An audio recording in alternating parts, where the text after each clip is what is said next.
ازيكم يا حبايب قلبي، عاملين ايه؟ النهارده فيديو جديد. النهارده بقى يا جماعه جايبين لكم منتج تبع شركه اسمها جيرسي. دي شركه يا جماعه، شركه ايس كريم زي كده فرايداي جديده اسمها جيرسي. منزله بردك حاجه، عامله ايس كريم جديد زي ده كده، بردك شفته جديد كده قلت اما اجيبه واجربه معاكم. ده تبع شركه اسمها جيرسي، بتنافس بردك شركه فرايداي، شركه مصريه 100%. وده حاجه منتج جديد ايس كريم عامل زي الميجا كده، حسيت ان هو شكله قيم والعلبه قيمه. ده يا جماعه مكتوب عليه ايس كريم مغطي بالشوكولاته البلجيكيه اللذيذه والمكسرات، عامل زي الميجا كده. بس ده مصري، ده تبع شركه مصريه اسمها جيرسي. تعال نفتح كده وندوق ونجرب. ده سعره يا جماعه 10 جنيه. تمام، نشوف بقى. بسم الله.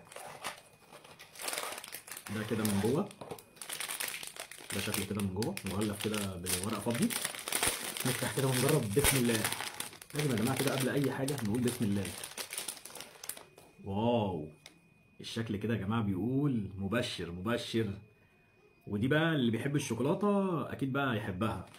بيقول لك يعني ايس كريم مغطي بالشوكولاته البلجيكيه اللذيذه والمكسرات. المكسرات باينه اهي وشكلها باين. ده يا جماعه ب 10 جنيه. يعني الميجا بكام؟ ندوق كده. بسم الله. يا رب بقى الطعم يبقى حلو. ده من جوه كمان شوكولاته. بستطعم كده.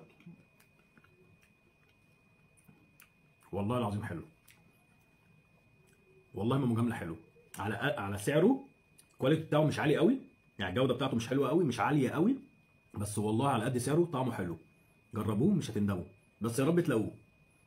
باي.